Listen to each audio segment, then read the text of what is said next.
بسم اللہ الرحمن الرحیم۔ السلام علیکم ناظرین، پروگرام رابطے کے ساتھ ڈاکٹر محمود قریشی آپ کی خدمت میں حاضر ہے۔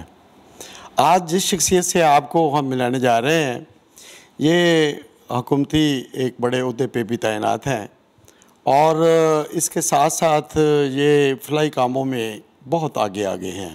وہ بھی چھوٹے بچے جن کی عمر 4 سال، 5 سال، 6 سال، ان بچوں کو سنبھالنا ایک بڑا کام ہے۔ جناب محبوب اسلم للہ صاحب۔ ڈاکٹر صاحب بہت شکریہ۔ ڈاکٹر صاحب یہ انسٹیٹیوشن 97 میں یہاں پہ بنا تھا اور پہلے بیسیکلی یہ ایک ٹریننگ سکول تھا۔ تب اس کا پرنسپل جو ہوتا تھا وہ ایس پی رینک کا یا ایس ایس پی رینک کا ہوتا تھا۔ 2012 میں اسے ٹریننگ کالج کا درجہ دے دیا گیا اور اس کے بعد اس کے کمانڈانٹس ڈی آئی جی رینکس کے آتے ہیں۔ تو ہمارے پولیس آفسرز ہیں، ان کی ہم ٹریننگ کراتے ہیں، ڈفرینٹ لیول کی ٹریننگز کراتے ہیں۔ مثلا ہمارے پاس بھرتی ہوتی ہے، ڈائریکٹ کانسٹیبلز کی بھرتی ہوتی ہے، سب انسپیکٹرز کی بھرتی ہوتی ہے۔ ہم ان کو ان کے جو انیشلی کورس ہوتا ہے ہم اس کی ان کو ٹریننگ کراتے ہیں، اور ٹریننگ میں ہم ڈفرینٹ چیزیں دیکھتے ہیں۔ ان کا فزیکل آسپیکٹ دیکھتے ہیں، ان کا مینٹل ہیلتھ دیکھتے ہیں، ان کو لا پڑھاتے ہیں، ان کو آئی ٹی سکھاتے ہیں، انویسٹیگیشن سکھاتے ہیں، ڈفرینٹ چیزیں ہم ان کو کراتے ہیں۔ پھر ڈفرینٹ انسٹیٹیوشنز کا ہم انہیں وزٹ کراتے ہیں تاکہ وہ سمجھ سکیں کہ جی پولیسنگ کیسے کرنی ہے۔ اس کے علاوہ ہمارے پاس ایک رینک سے دوسرے رینک میں جنہوں نے پروموٹ ہونا ہوتا ہے وہ لوگ بھی ہمارے پاس آ کے کورسز کرتے ہیں، ان کو ہم پروموشنل کورسز کہتے ہیں۔ ان کا تقریباً عرصہ دورانیہ ہوتا ہے 4 ماہ۔ تو یہاں پہ اس قسم کی ہم ان کو ٹریننگ کراتے ہیں۔ اس کا ٹریننگ کا باقاعدہ ایک شیڈیول ہوتا ہے جو تقریباً صبح 5 بجے شروع ہوتا ہے اور رات کو 10 بجے تک وہ جاری رہتا ہے۔ اس میں فزیکل ایکٹیویٹیز بھی ہیں، اس میں لا کلاسز بھی ہیں، اس میں وزٹس بھی ہیں، اس میں اسپورٹس بھی شامل ہے، اور اس میں ہم ان کے پینٹنگز کے آپس میں مقابلے بھی کراتے ہیں، ڈفرینٹ قسم کی ایکٹیویٹیز کراتے ہیں تاکہ ایک پازیٹیو جو ہے یہاں سے جو آفسر ہے وہ تیار ہو کے جائے۔ للہ صاحب، میں آپ سے یہ بھی پوچھنا چاہوں گا کہ اتنا بڑا یہ جو ٹریننگ کالج ہے اس کو بھی دیکھنا، اور ساتھ آپ جو این جی او ہے آپ کی، وہ آپ اس کو رن کر رہے ہیں، ان دونوں کے ساتھ انصاف کیسے ہو رہا ہے؟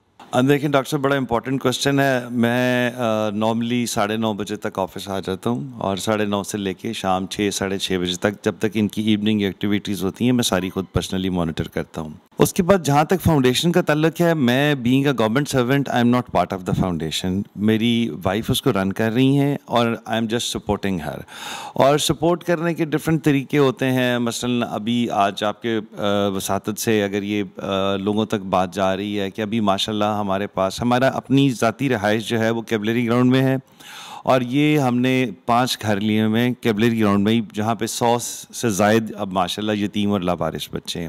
ہم یہ گھر ہمیں اپنے گھر کے کیولری گراؤنڈ کے نزدیک اس لیے لیے ہوئے، ماشاءاللہ میری اپنی 2 بیٹیاں ہیں، 2 بیٹے ہیں، تاکہ ہم ایز اے فیملی ان بچوں کے ساتھ ڈیلی انٹریکٹ کر سکیں۔ تو وہ شام کا ٹائم جو ہوتا ہے جب میں یہاں کالج سے فارغ ہو جاتا ہوں تو وہ میں ان بچوں کے ساتھ انٹریکٹ کرتا ہوں، ان کو شاپنگ پہ لے کے جاتا ہوں، ان کو اچھے ریسٹورنٹس میں لے کے جاتا ہوں۔ تو جب تک آپ ان بچوں کو ایک باپ والا پیار نہیں دیں گے تو ان کے ساتھ آپ کی وہ اٹیچمنٹ نہیں ہو سکتی۔ میں آپ کو یقیناً دکھانا چاہوں گا کہ وہ بچے اتنے خوبصورت ماحول میں رہ رہے ہیں کہ مثلاً اگر کوئی گریڈ 20 کا آفسر ہے اور اس کا کوئی سورس آف انکم نہیں ہے، اس کا بزنس نہیں ہے یا کوئی اور سورس آف انکم نہیں ہے، تو وہ ان بچوں کو اس طریقے سے پال نہیں سکتا۔ ماشاءاللہ وہ اسٹیٹ آف دی آرٹ ایک کنال کے گھروں میں وہ بچے رہ رہے ہیں، سینٹرلی ایئر کنڈیشن ہے، میڈز ہیں، مدر میڈز ہیں۔ یہ بچے ڈفرینٹ ٹراماز سے آئے ہیں، بہت شدید ٹراماز سے آئے ہیں۔ ہم نے ان کے لیے ہر گھر میں ایک سائیکالوجسٹ رکھی ہوئی ہے جو باقاعدہ ان کی برین واشنگ کرتی ہے کہ اب یہ اب آپ کے ماں باپ ہیں۔ للہ صاحب، ایک پرسنل سی بات کرنی چاہوں گا کہ آپ کا یہ سمارٹ رہنے کا اور اتنا خوبصورت شخصیت بنانے کا یہ کیا فن ہے، کیا خوراک آپ کھا رہے ہیں؟ ڈاکٹر صاحب میری خوراک بہت سادہ ہے۔ میں جو کی روٹی کھاتا ہوں اور ساتھ سالن کھاتا ہوں، اور تھوڑا بہت جم شم بھی کر لیتا ہوں شام کو اگر ٹائم مل جائے۔ لیکن ابھی چونکہ آپ کو آئیڈیا ہے کہ میری مسز ایک فاؤنڈیشن بھی چلا رہی ہیں اور اس انسٹیٹیوشن میں بھی بہت زیادہ کام ہے، تو آج کل میرا جم بند ہوا ہوا ہے۔ میں یہاں سے آفس سے کافی لیٹ جاتا ہوں، لیکن وہ اس کے بدلے میں یہ ہو جاتا ہے کہ یہ کالج ماشاءاللہ 90 ایکڑ میں ہے، تو میں اب ایک ایک کونا، ایک ایک میس ہر روز پرسنلی وزٹ کرتا ہوں، کلاس رومز کو وزٹ کرتا ہوں، تو اس بہانے سے میری کوئی 7-8 کلومیٹر کالج میں ہی واک ہو جاتی ہے۔ پاکستان میں بہت ساری این جی اوز ہیں، فاؤنڈیشنز ہیں، تو اکثر لوگوں کا خیال یہ ہے کہ یہ جو این جی اوز ہیں، فاؤنڈیشن ہیں، یہ تو کھانے پینے کا مرکز ہوتا ہے، اپنی جیب گرم کرنے کا۔